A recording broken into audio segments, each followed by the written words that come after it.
Galuh bersimpan di dalam bumi, batu mulia si Galuh sari. Amun pendatang hendak mengambil, ambili Galuh di bumi pertiwi. Ini lagi ngapain di sini? Oh, cuma lihat-lihat aja Pak sambil duduk aja. Oh, lebih baik ikut saya lihat orang melinggang. Oh, ada Pak di sana? Oh, ada. Boleh ikut saya? Boleh. Boleh, oke. Senang hati. Mari Pak. Ya, ya. Di mana? Sana ya.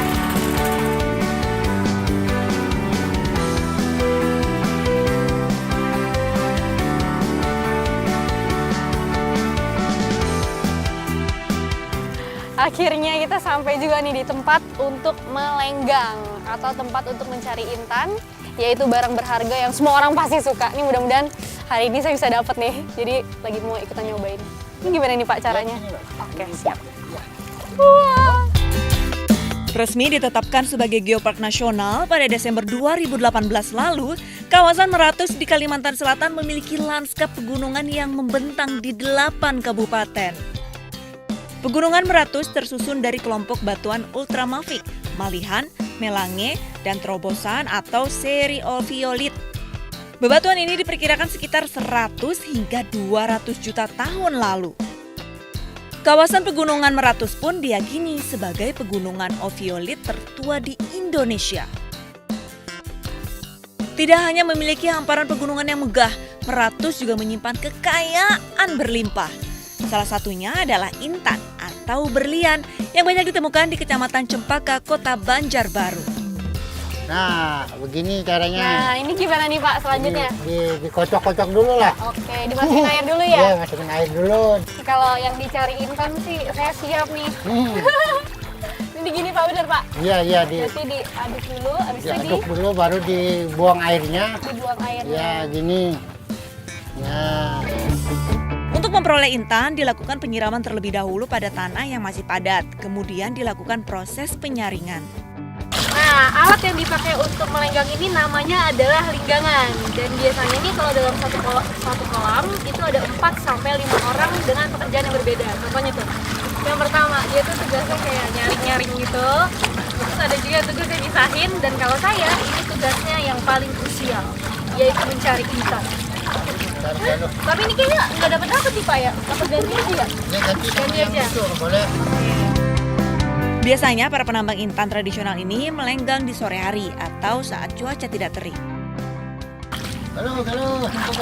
Apa itu Pak? Itu panggilan untuk memanggil intan sekira timbul. Oh gitu, jadi namanya galuh. Jadi ini galuh di Kiau.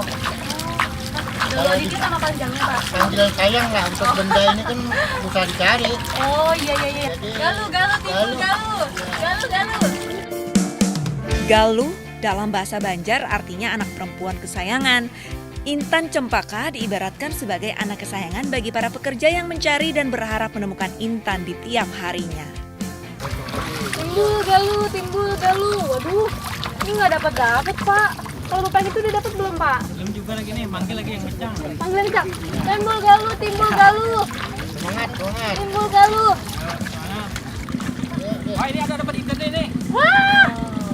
Wah iya bener loh. Wah, nah ini dia nih, galuh atau intan asli dari Sungai Tiung.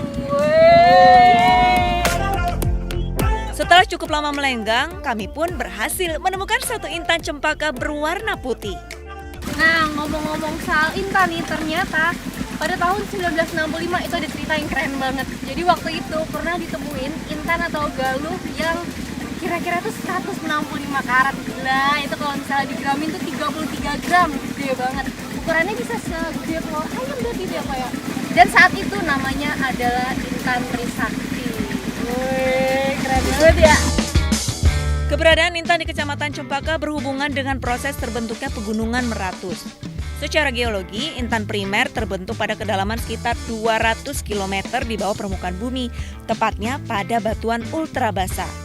Kemudian akibat terjadi aktivitas geologi, batuan yang mengandung intan muncul ke permukaan sehingga dapat ditambang. Ada puluhan kerat ini. Puluhan karat Pak? Iya. Wah, keren banget. Mau. Mau Pak? Kalau mau silakan, tapi ada syaratnya. Apa Pak? Jadi istri saya dulu. Iya. Bapak punya istri berapa? 2. 2. Iya. Kalau sama 4, 3. Pak, gitu saya balikin aja dan nih Pak. Makasih ya Pak ya. Makasih Pak.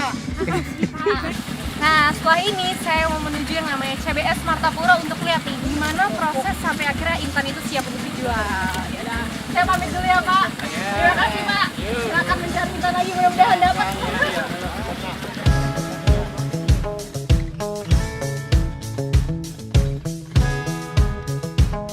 CBS atau Cahaya Bumi Selamat di Martapura merupakan sebuah pasar atau pertokoan yang menjual beragam batu permata. Pasar ini sudah beroperasi sejak tahun 1980-an. Untuk menjual intan atau berlian tidak bisa sembarangan. Ada standar kualitas internasional yang harus diikuti, yakni terdapat 57 sisi pada tiap batu berliannya. Pertama kita bahan baku tuh yang disebut orang intan, itu kita pertama kita membuat ini dulu. Mejanya ini, tablenya ini. Oh. Nah, sesudah table baru kita nanti membuat ini rondisnya ini adalah batas atas dengan bawah. Seperti gini. Nah, ini contoh. Kayak Nah, polanya gitu ya Pak ya? Ya, ini. Oh iya. Batas atas dengan bawah ini. Ini sebagai contoh bisa. Terus kita taruh di sini. Yang Taruh bakal kita kerjakan jadi berlian nanti. Sampai jumlahnya tadi 8 bagian. Nanti kita bikin 22 bintang 16, ditambah sisa 8, berarti itu standar 24 bagian. Iya. Besar atau kecil. Untuk menjaga keasliannya, terdapat alat pendeteksi berlian yang biasa digunakan para penjual. Ini kalau dia betul, walaupun belum jadi berlian ini dia naik penuh. Nah, ini menandakan asli ini. Nah, sekarang ini yang sudah jadi. Oh iya, naik juga. Ya, ini betul berlian. Iya. Sekarang ini orang pakai ini besar. Nah, bukan. Iya, Dan cuma naik. 4 doang. Ya, ini namanya zirconia. Bukan alami. Nah, jadi ternyata nih ada beberapa faktor yang menentukan harga dari sebuah berlian, yaitu 4C.